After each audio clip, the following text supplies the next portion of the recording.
knowledge and the structure in your mind. It's like a GP. You go to a GP has this framework in their mind, and they know exactly, okay, you tell them this is a symptom, they know where the problem's going to be coming from. So this is whenever we're in a situation, we have to just think, okay, is it from the aql? Is it the aql that we need to rectify? Whichever situation. Is it because I don't know my responsibilities as a husband? Or I don't know my rights as a husband? Or as the wife, my responsibilities or my rights? Or let's say I'm having difficulties with my children. Is it my aql which is a problem? Or sometimes is it the nafs? Is it because my anger has taken over? My anger has overridden my qalb, and this is why these issues are arising. Or lust, or any other illness, the energies of the nafs. Or maybe my aql is correct. Maybe, mashallah, I'm very religious. I understand the seerah, I've studied, I know Arabic, I know Quran, I know hadith. My intellect is there. But the qalb is full of illnesses of the heart. So hence, this is why I have issues in this area, or this area, or this area. Or maybe there's not many illnesses, but the qalb is overpowered, and the nafs has become the leader of the qalb. So we have to, when we understand this framework, then we can pinpoint exactly what the issues is. And we know what to deal with when it comes to solving issues. Now, Imam Ghazali rahimahullah, before he starts talking about the illnesses of the heart, he spends a very long time just talking about the qalb and just understanding how the qalb works.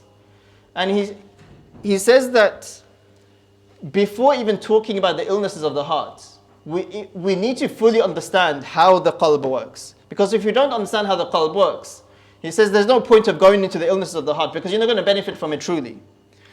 And Imam Ghazali rahimahullah, he begins to say that the most important thing about the human being, what gives you honor in this world and what gives you honor in the hereafter, your honor, your excellence, your sharaf, it lies in the heart and it's not to do with your limbs. And where does this come from? It's like the honor of a human being is in your recognition of Allah. Your ability to recognize who Allah is. That is where your honor comes from. It's the ma'rifah of Allah, which is a place of the heart. And he says that the heart is the place where the divine knowledge is placed. The heart is the place where the heart is the one that draws closer to Allah. The heart is the one that is the doer of the good deeds. The heart is the one that journeys towards Allah. Or the heart is the one that unveils the divine realities which is with Allah. And he says that the real actor is the heart. The real actor is the heart, and the limbs are just the servants of the heart. And he says the limbs are like the tools. Like, for example, the master using their servant, or the shepherd using their staff. So the real king is the heart, and the rest of the body are just the tools for the heart. And that's why the spiritual state of a person's heart determines your entire self. So the heart, this heart that we have, is either accepted by Allah. And which heart is that? That is the heart which is purified from its illnesses. That heart is accepted by Allah, which is purified from its illnesses, and it's free from everything besides Allah. So a heart is pure and it just contains Allah. And another heart is rejected. It is a heart which is veiled. It's a heart which is distanced from Allah and which is absorbed in its worldly distractions. And he goes on to say, Imam Ghazali, he says that the heart, the qalb in the center of a person, that is the thing that's held accountable. The qalb is the thing that's addressed in commands. The qalb is the thing that's reprimanded, rewarded or punishment, prospers when purified, or is ruined when corrupted. But then we think, okay, but I'm doing good deeds with the heart. When Allah tells me to pray salah, what do I pray with? I don't pray with my heart, I pray with my... Someone says I prayed salah in my heart, so that's why I didn't go to the masjid today. We're not going to accept that from them. So Imam Ghazali, he says that when the qalb is illuminated with the light of Allah, and then that person will be obeying Allah, the limbs will be in obedience towards Allah. But obedience on the limbs is just the light of the heart spreading outwards.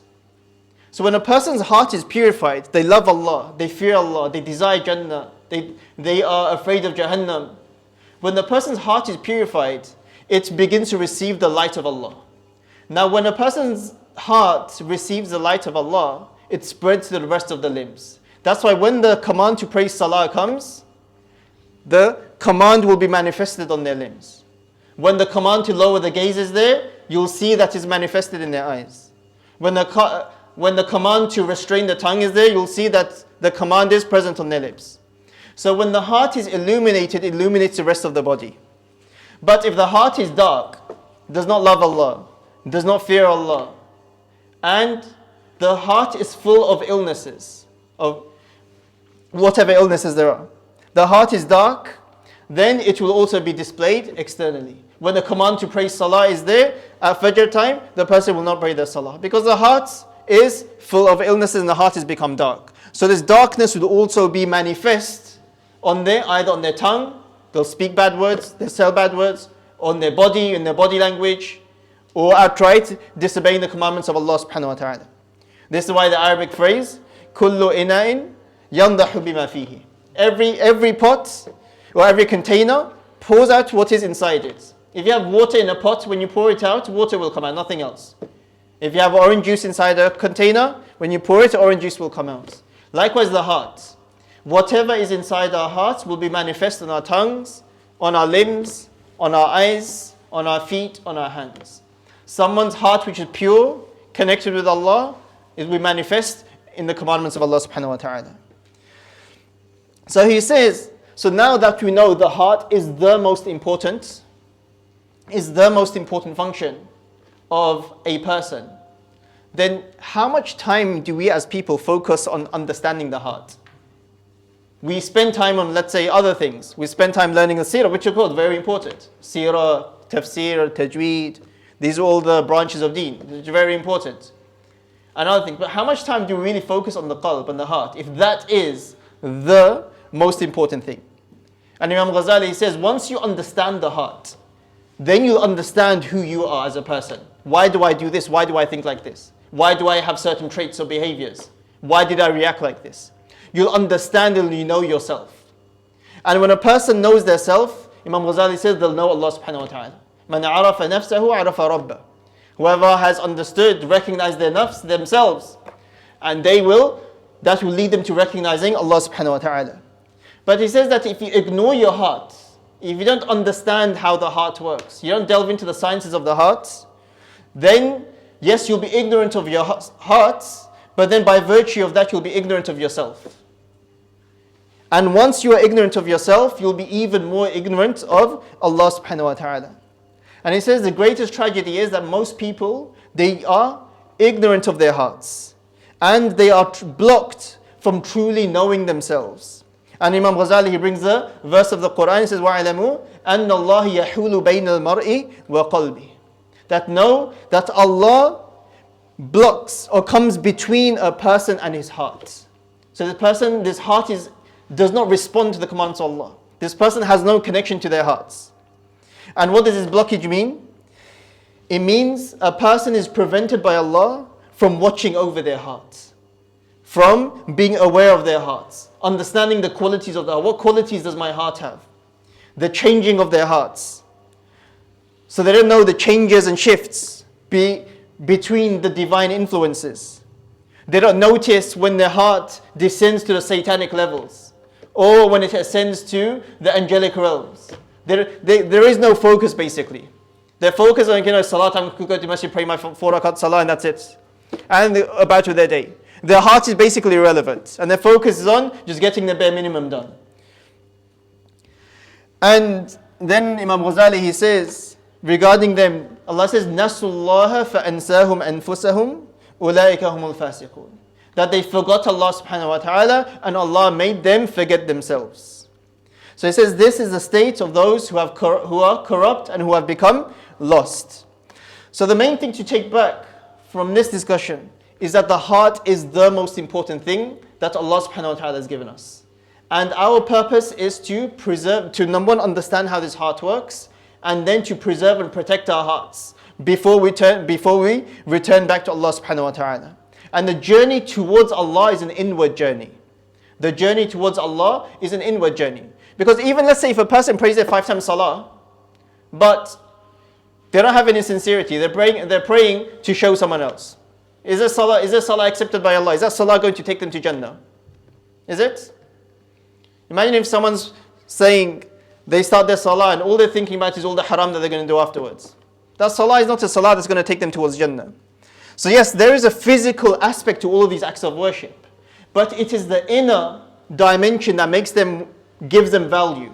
If a person stands and let's say in his bedroom and he just says Allahu Akbar and just bows down a few times, goes into ruku, sujood a few times, and his heart is empty, he doesn't know why he's doing it. This salah won't be accepted from him.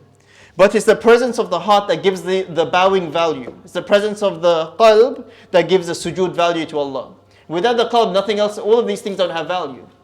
But let's say when we learn salah, how much focus do we give on the qalb and how much focus do we give on making sure our tajweed is correct, our ruku is correct, our fingers are spread out in ruku, fingers are like this. These things are important. The salah which is accepted, of course, is the one that is according to the sunnah, not diminishing the importance of these acts.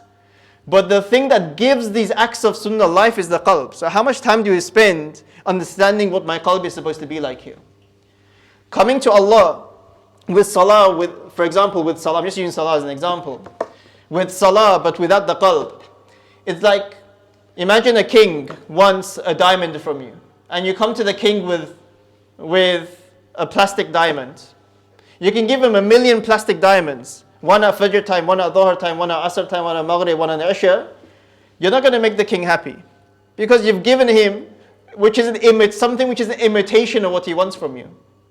He wanted the reality of it, isn't it? But the person who gives one simple diamond is more valuable than all of these other plastic diamonds combined together. So it's the qalb that gives value to your outer actions. Without the qalb, the outer actions are useless. And this, Imam Ghazali says, this is what we call the ilm al-batin, the inward knowledge, which Imam Ghazali, which we'll go on to talk about, which inshallah our Wednesday halakas will comprise of, is the destructive traits of the heart. Which are those traits that will completely destroy your heart and allow the nafs to take over and it will kill off the ruh. And what are those traits that you need in your heart for you to be able to control your nafs and give rise to the ruh? So it's all about this equilibrium. Imam Ghazali, he describes the scenario as a person on a horse, where the rider of the horse is like the qalb. The rider of the horse is the qalb.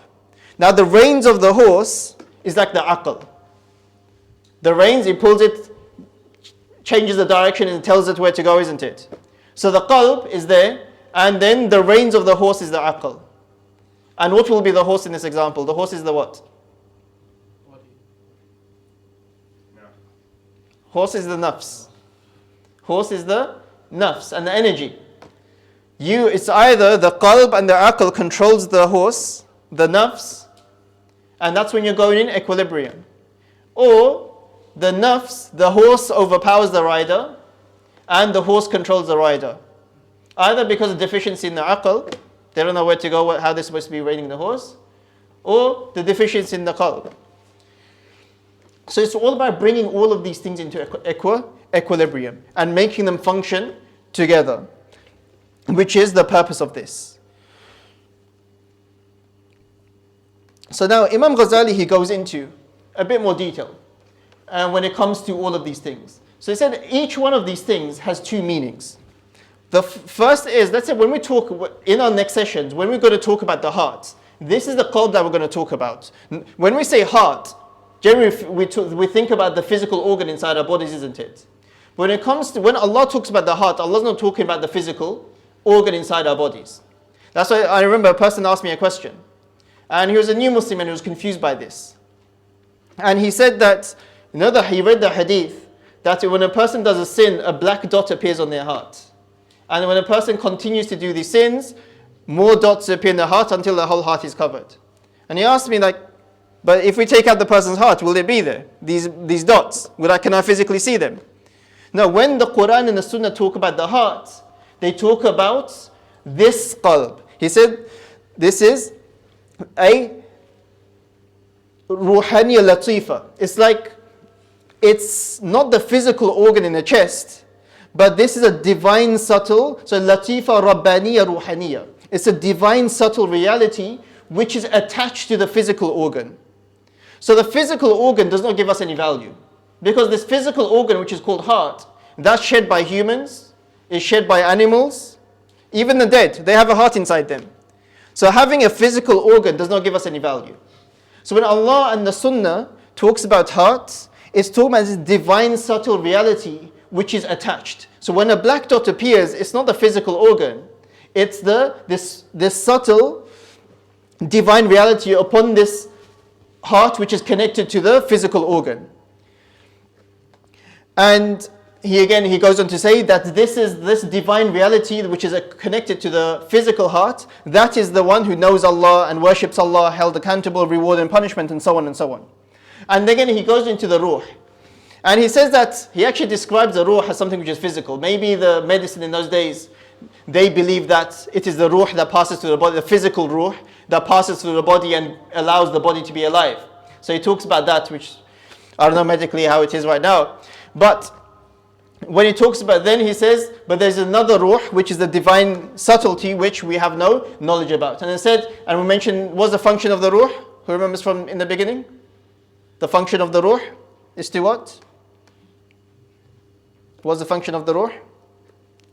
To get closer to Allah. Function of the ruh is that desire to want to connect to Allah, to find pleasure in the obedience of Allah. And then we come to the nafs. So when we come to the nafs, again he says there's two meanings to it. One is the raw energy that Allah has created within a person. And this raw energy, this is the source of desires. This raw energy is the source of anger, for example. And when they say in the field of tasawwuf, when they talk about controlling the nafs, they're talking about this. Controlling that raw energy that Allah has given you for the purpose of worshipping Allah. And not to let that raw energy of your desires, of your anger, overrule your heart. And then he says, when we talk about it in a different sense, the nafs has three stages. The human soul, it has three stages. So we had it before. Who knows the term used for the lowest soul? The lowest part of the nafs. So either our nafs will be in stage 1, it will be in stage 2, or it will be in stage 3. Who knows the lowest of them? That's the middle category, lawama. The lowest of the low is the nafsul ammara. This is a nafs which is constantly commanding you towards evil. This is the nafs that has overpowered the qalb and the aql. So here the nafs is so strong, it even gets the aql to reinterpret the sharia for it. So you justify your nafs. So let's say you want to do something haram, you'll find the justification in your aql. It'll change the sharia for you. You know, sharia is outdated, we need to change it to fit this. And it overpowers the qalb. So this is when a person becomes the abdun nafs. They have become the slave of the nafs, not the abun nafs, not the master of the nafs. So this is the pure base level, where they live al-hayatul bahimiyya.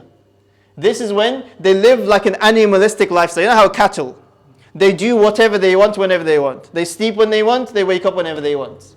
They eat what they want when they want. They procreate when they want, in front of whoever they want. This is al-hayatul bahimiyya. This is when the nafs has taken over. And the nafs is completely in charge. This is a nafsul ammara, constantly commanding that person towards evil. And when they do evil, because they're so used to doing evil, they don't even feel any shame, any guilt. And then that's what leads them to doing evil in public even. And they'll brag about the evil that they've been doing. And they'll tell other people that the evil that they've been doing.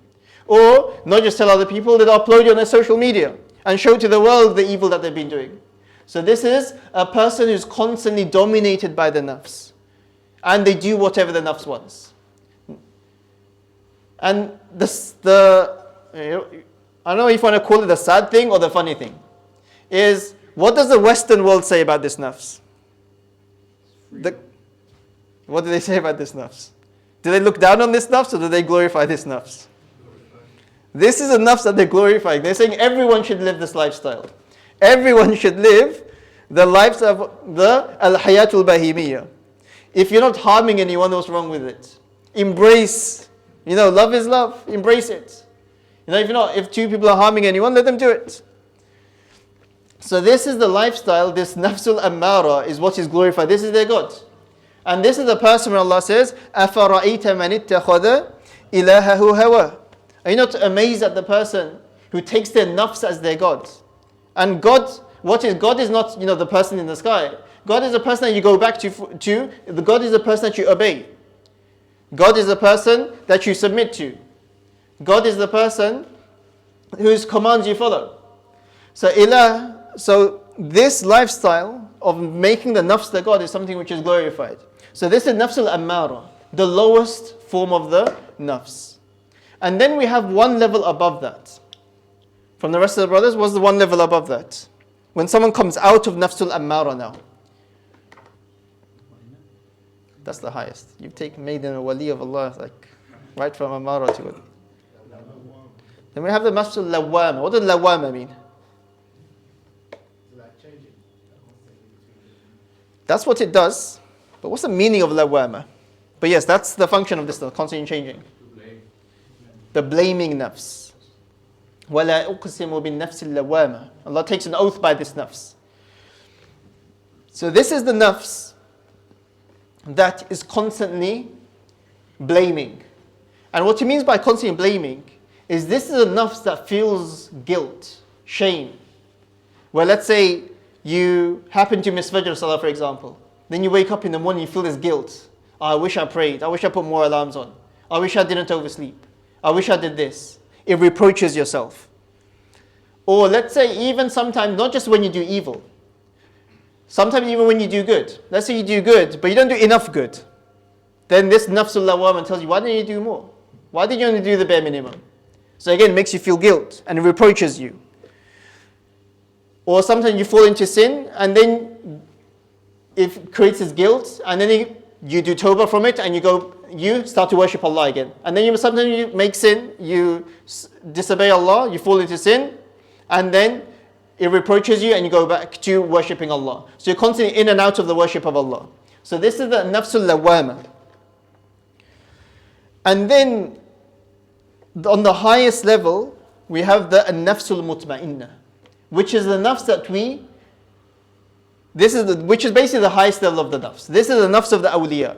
If someone can become the nafsul mutma'inna, then mashallah, you have become the saint.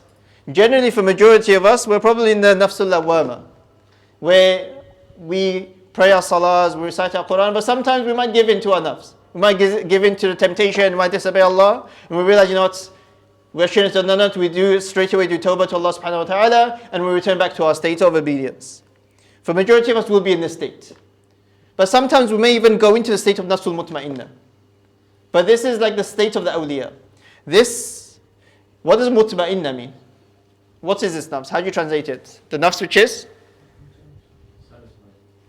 Content, satisfied. That nafs which becomes submissive to Allah. This is the nafs. The nafs is completely subjugated to the will and irada and desire of Allah subhanahu wa ta'ala.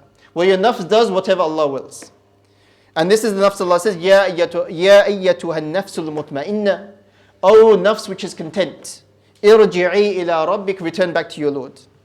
Radiyatan mardiyya, pleased. So this is a nafs that is drawn close to Allah subhanahu wa ta'ala. Whereas the nafs al-ammara is a nafs which is rejected and veiled from Allah subhanahu wa ta'ala. So the nafs has two meanings. First he said one of the meanings of nafs is that base desires that Allah has created within a person. And those desires in itself are not evil or they're not good in itself. This just depends on how you use it. And the other meaning of nafs is in these three categories. And Imam Ghazali, he says that even the aql has two meanings. One is the physical intellect that we talk about. Let's say we all have intellect here. We all understand things. He says this is the base level of aql, where we can understand stuff. And he says that there is a deeper aql, which It was difficult. He says, okay, this is how he explains the deeper aql. He says that this is so he says that the spiritual heart is a seat of awareness, the qalb, is a seat of awareness and understanding, and which is connected to the dunyawi aql. But once the qalb and the aql deeply connect with each other, then it creates a deeper level of understanding. It's like an intuition that you have. Indeed, it's like a fifth sense, where you just know that this is wrong, or just a greater understanding beyond just the surface level of an aql. So it goes in basically like a fifth sense, you can say, when it comes to the deen of Allah. So this is how he explains this diagram. And then moving on, then Imam Ghazali, he says, using the verse, وَمَا يَعْلَمُ جُنُودَ رَبِّكَ اللَّهُ, that only Allah knows the armies, or none knows the armies of your Lord except for Him. And it says that everything has its armies. The way Allah has created this universe, Allah has created everything in this universe with its armies. And it says even the heart has its armies. And it says the heart has two types of armies. So the heart is like the king in the middle. This is the center, so the spiritual core. And it has two types. One, it has its visible soldiers, and it has its invisible soldiers. What will be the visible soldiers of this heart? Easy question. What are the visible soldiers of this heart? Everyone? Everyone? What's the visible soldiers of the heart? Easy. I thought it was an easy question. Come on. Anyone? Like your actions, or like your body, or... Good. So, the limbs. The limbs, the physical limbs. The physical limbs, the hands, the feet, the eyes, the ears, the tongue. All of these are in obedience to the qalb. All of these. That's why the Prophet ﷺ said, أَلَا إِنَّ فِي الْجَسَدِ مُضْغَةً. Know that in the body there is a piece of flesh. But again, he says piece of flesh, but it's the inner subtlety that's connected to the piece of flesh, meaning the qalb, the ruhani qalb. إِذَا صَلُحَتْ صَلُحَ الْجَسَدُ كُلُّ. When this piece of flesh is good, the entire body, the limbs will be good. And if this piece of flesh is evil, وَإِذَا فَسَدَتْ, is corrupt, فَسَدَ الْجَسَدُ كُلُّ, the entire body will be corrupt. أَلَا وَهِيَ الْقَلْبِ. Know that this is the qalb. So the qalb is at the center, and its visible soldiers are the limbs that Allah has created. The limbs does exactly as the heart tells him to do. It doesn't listen to the aql all the time. The aql is there to guide the qalb. Because let's say we know that smoking is wrong, for example. Or let's say you're driving home after the halakah and it's very late and there's a kebab shop open. You know you're not supposed to eat a kebab at this time. Your aql tells you that the kebab is bad for you and it's going to ruin your sleep and you're going to wake up tired. And it's very unhealthy. So aql tells you it's wrong and you shouldn't do it. Don't do it. But the qalb loves food. What are you going to listen to? Many of us will listen to the qalb. Yeah? So it's the qalb that makes the end decision. If you've overpowered the aql and they're in equilibrium, yes, it will help. But the qalb is the one that makes the decision. And the visible soldiers of the qalb are the limbs. And it's subservient to the heart. And Imam Ghazali describes it as how the angels are completely subservient to Allah. لا يعصون الله ما أمرهم ويفعلون ما يؤمرون. That's the angels, they do not disobey Allah and they do exactly as Allah says. Of course, nothing is similar to Allah, but likewise, the body and all of the limbs is subservient completely towards the heart. So if someone wants to control their limbs, they need to correct their hearts. And then he says that the heart also has invisible soldiers, which we'll come to, which are the spiritual forces that can only be perceived through basira, insight, not the eyesight. And they assist the heart in its journey. So now going slightly deeper into the heart. So Imam Ghazali, he goes on to say that the heart was created to connect to Allah. So the heart is created to go on its journey towards Allah. This is why we were going through that book, isn't it? Manā'iz al-Sā'irin. The stations of the wayfarers, the travelers. So it's not the physical journey, but it's the journey of the heart. So that's why the author, he talks about all the stations that you need to get to in order to reach Allah. So the heart is on its journey. And the end destination is Allah. But the heart, it needs a vehicle. What's the vehicle of the heart? What's the vehicle of the heart? It's the body. The body is the vehicle of the heart. Without a physical body, we can't pray salah. We can't do those actions that will take us closer to Allah, isn't it? So, the heart, it needs a vehicle. It needs, which is the body. And it also needs provisions on this journey. What could be the provisions on this journey? What could be the provisions? So we've got the car now, which is our body. After that,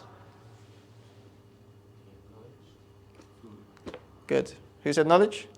MashaAllah. If you go into the car but you don't know where you're going, you're not going to get anywhere, are you?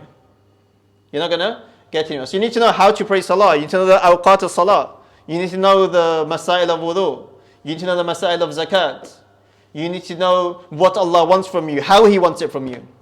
Because it's not enough to do for Allah what you think you're doing is right. You need to do for Allah what He wants you to do, how He wants you to do it. If you pray salah anyhow you want, in whatever time you want, yes, your intention is correct. You're in the car, but it's not going to be accepted from Allah. You need to perform salah in the time that He wants and how He wants you to do it. This is where the masail of salah come in. The mufsidat of salah, the wajibat of salah, the sunan of salah, and so on and so on. And wudu and tahara and najasat, istinja, all of those basic things. Then the masail of zakat, masail of sawm, masail of hajj al-umrah, and so on and so on. So knowledge is the provision that you need to take. Without that, you won't get anywhere. The heart will not reach its destination. That's why knowledge is so important. Knowledge. We need to be in tune with the seerah, in tune with the Quran, understand the Quran, the tafsir, hadith, fiqh. If you're married and you don't know the basic masail of the rights of the husband and wife, if you have children, you don't know the basic masail between father and son, you don't know in terms of what their responsibilities are, what your responsibilities are, most likely you're going to fail. You're going to go wrong somewhere. So knowledge is the provision. What's the fuel then? What's going to fuel your car? So you got your physical body, which you need, which you can't travel without. So you go into your car, you put your sat-nav on, which is your knowledge of the Sharia. And what's the fuel that gets your car moving towards Allah? What would we say? Not quite. Food, Dhikr, good. A'mal salihah. Because now if you have knowledge and you've got your body now, that's not enough. You need to do something, isn't it? You need to start worshipping Allah, reciting Quran, tahajjud, salah, and so on and so on. And he says that now that we know we've got our fuel, our knowledge, so our aql is there, we've got our body, and we're doing a'mal salihah, and this dunya, it's the ground for this journey. If we went in this journey, how will our qalb travel with our bodies towards Allah? You can't. That's why this dunya is also necessary. So you must pass through the dunya to reach the akhirah. That's why the Prophet said, "Ad-dunya mazra'atul lil akhirah." The dunya is a plantation or a field for sowing your seeds for the hereafter. And the heart, it needs the body to function. Because without the body, then your heart, what's it going to do? Can't do anything. So the body is also valuable in the Sharia. That's why even in the Sharia, in Islam, we're required to be healthy. We're supposed to, as Muslims, supposed to take care of our bodies. Al-mu'minu al-qawi khayrun min al-mu'min al-da'if as well. The strong believer is better than the weaker believer. So the heart needs the body to function, because the body is the vehicle of the heart. And so that the body, and that's why the body must be preserved. And this is why Allah has created, Imam Ghazali says, two armies within the body to preserve the body. One is the desire. Allah has created desire within the body to preserve the body. For example, the desire for nourishment, for food, for water, which is, so desire for those things which will benefit the body. That's why Allah has created that, to preserve the body so that the body can preserve the heart. And other faculties such as anger. What's the benefit of anger? Is anger bad? So what's the benefit of anger? Why has Allah created anger? Isn't it just like a natural response to like things that are like unideal. So what's the scenario can benefit you? Let's say like I don't know, like someone hurts like a family member of yours or something. Or, Yeah. Someone's coming to kill you and you're smiling. There you're supposed to become angry, isn't it? Someone's trying to attack your family member and you're smiling at them and saying, MashaAllah, because you're so pious. So there, the anger is supposed to benefit the human body, isn't it? Yeah? In a way. Not Sorry? Not necessary. In a way. It's a relief. Mm. It's a relief. Mm. Mm. You let it go. Let it go.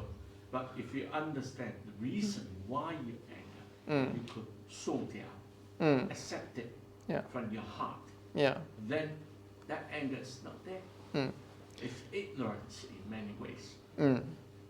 Yes, but the purpose here is anger doesn't always necessarily have to be bad. Anger can be good or it can be bad. It's good Yeah. because relief. It's Yeah. a balance. Yeah. It's equilibrium to your body, harmony. Yeah. The cause of anger, that's where Yeah. root of the problem. Yeah. So you can use anger for something which is beneficial and make it go us further in life. Or you can use anger for something which is harmful. So misplaced anger, when anger dominates, that's when the nafs dominates the qalb, that's when anger becomes harmful.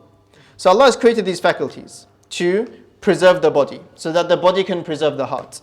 And the other thing Allah has created within the body is the physical aspect of the body, which Allah has created as hands and mouth and feet. So these are the things that grabs our nourishment. So when the desires the nourishment, then Allah has created with His hands and our mouth and our feet to walk towards the nourishment and to grab this. So the armies of the heart, Imam Ghazali says the armies of the heart are three. Number one is the motivating force of the heart, which is the desires Allah has created within us. The desire, the shahwa, to attract those things which are beneficial, and anger, for example, to repel those things which are harmful for us. So let's say if an enemy is trying to attack me, if I become angry, I will be able to better ward off this enemy. Whereas if I'm not angry and just let him do whatever I want, it'll be harmful to my body. So this is a situation where anger can be beneficial. So Allah has created desire and anger within the human body. So basically Allah has created emotions within the human body to be able to protect the human body. And then the other thing Allah has created within the second army, Allah says, so Imam Ghazali says, of the body is the physical nature of the body. The muscles, the limbs, the organs. These are all to protect the quwwah, the qudra, the power, the ability to protect the human body. And then Allah has created the cognitive functions of the human body. Like for example, learning, understanding, and so on. Because if a person doesn't, let's say if the food is there in front of us, we're able to eat, but a person doesn't know it's good, then again it won't benefit. So these three things Allah has created as the armies of the heart. Now, when it comes to understanding, it's the last discussion inshallah, when it comes to the qalb, is the way Imam Ghazali, he describes the heart, is the body is like the kingdom. So imagine there's a king, yeah? The heart is the king. And the entire body is that person's, is the heart's kingdom. And the aql is like the advisor of the king. So the aql, so qalb is the king. The aql, the intellect, is the advisor of the king. And the body, what's the body? The body was the kingdom. And now, the shahwa, the nafs, Imam Ghazali describes it. He says, the shahwa, the nafs, is like a deceptive servant bringing you food. The servant brings you food, looks after you, brings you those things which are pleasurable. But the servant is a liar, is treacherous, and is a deceiver. But the outer form of this servant, he looks like a pious person. Looks like someone who's good, etc. So his perception is that of a pious person. But he's a liar, deceiver, treacherous. And what this servant does, his job is to always, his character, his nature, is always arguing with the intellect. Always. So your aql, your knowledge of the sharia is telling you to do one thing, but this servant of yours who's always giving you food, is looking after you. So do you need the servant? Do you need the servant? Gives you your food, gives you everything else that you need. You need the servant, isn't it? But the character of this servant is as deceptive, and it's always arguing with the aql. Every time. So now, as a king, so you have your advisor, you have your deceptive servant that brings you your food. And then you have Imam Ghazali, he talks about, in your kingdom you have your police as well. And he says the police, the police is basically your anger. And you use your police to discipline your kingdom. But if the police rebel against you, then your kingdom will become very, very difficult for you. Now, he says, if the heart takes, whose advice is the heart supposed to take? The servant or the advisor? It's the advisor, isn't it? Yeah? Which is the knowledge of the Sharia, wisdom, and so on. But if the roles are reversed, the king is influenced by the deceptive servant, then everything will become in ruin, isn't it? Nothing's going to work. It's going to be a terrible kingdom. But if the qalb knows how to maintain the deceptive servant, he knows how to control it. He takes the food from the servant and the things that he needs, but his deceptive nature, he knows how to put that to the side. And he does not take his advice from his servants. He takes his advice from its advisor who has wisdom, knowledge of the Sharia. And that's what the qalb, it needs to do. And this is the function of the heart. So the qalb, it needs to realize where the nafs is. It needs to realize and have good knowledge of the aql, so that the qalb can function correctly. And it says that Allah has created man in such a state which is between the animals and between the angels. And I'm going to conclude, inshallah. Between the animals, so between the animals and between the angels. Allah has created man in such a way that man, the human being, it grows, reproduces, it moves and feels just like animals. Just like animals. So we have that nature, similar to animals. Because even animals have a heart as well. They have qudra, they have all of these things. And in one perspective, it's like the angels. Because the angels, they know, they have the ma'rifah of Allah. They recognize who Allah is. And they strive for the unseen. They do whatever Allah tells them to do. So Allah has created this human race in between. In one perspective, they resemble the animals. But one perspective, they resemble the angels.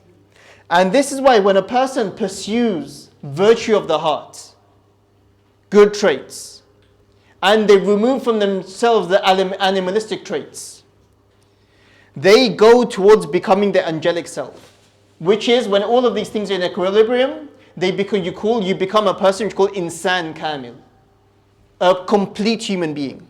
And this was the Prophet ﷺ. Every part of this for him was in equilibrium. His body, the nafs, the qalb, the aql, the ruh. And that's why he lived, his example was the greatest example. Because all of these things were functioning correctly. Every aspect of his life was a role model for us. Because he had the necessary aql, knowledge of the sharia, wisdom, intellect, illnesses of the heart were removed, praiseworthy qualities were there. He had full control over his nafs and his base carnal desires that Allah had created within him. And the body which the nafs was receiving its energy from was also intact as well. That's why in the Sharia we don't overlook the body. We don't say it's just the heart which is important, the body is useless. No. The body is very, very important, because if the body is incorrect, it will give fuel to the nafs, and then the nafs will overpower the qalb. That's why as a believer, we are supposed to exercise. The Prophet ﷺ encouraged archery, horse riding, so that's why the Prophet ﷺ said that even your body has a right over you. And even the command to eat. When Allah commands us to eat, what does He tell us to eat? He tells us to eat what? Halal and tayyiba, not just halal. Allah says, eat halal, and Allah follows by saying tayyiba, pure. Don't just eat halal, because many halal foods are not pure for you, they're not good for you. So let's say if someone's eating kebab for breakfast, lunch, and dinner. Say, I'm eating halal. Is it tayyib? Is it pure for you? No, it's not. So because what you consume into your body also has an effect on your nafs. So Imam Ghazali, in essence, he says that us controlling these things, bringing us into equilibrium and going towards our angelic selves, this is where virtue of man lies. And everything that Allah has created, every limb, every sense, everything that Allah has created over here, the purpose of this is for it to become a means to reach Allah subhanahu wa ta'ala. So us in this world, our destination is supposed to be the akhirah. Allah has given us this qalb, and we're supposed to use all of these things, use the nafs, use our anger, use all the different qualities of the nafs, the aql, the body, to allow us to strengthen our ruh so that it connects us to Allah subhanahu wa ta'ala. So the most important thing to take back from here is, I would say, this framework. It's important for us to understand this framework. And then to understand that the qalb is the most important thing Allah has created us, and the purpose of our lives is to understand this qalb, purify this qalb, and protect this qalb. إِلَّا مَنْ أَتَى اللَّهَ بِقَلْبٍ سَلِيمٍ.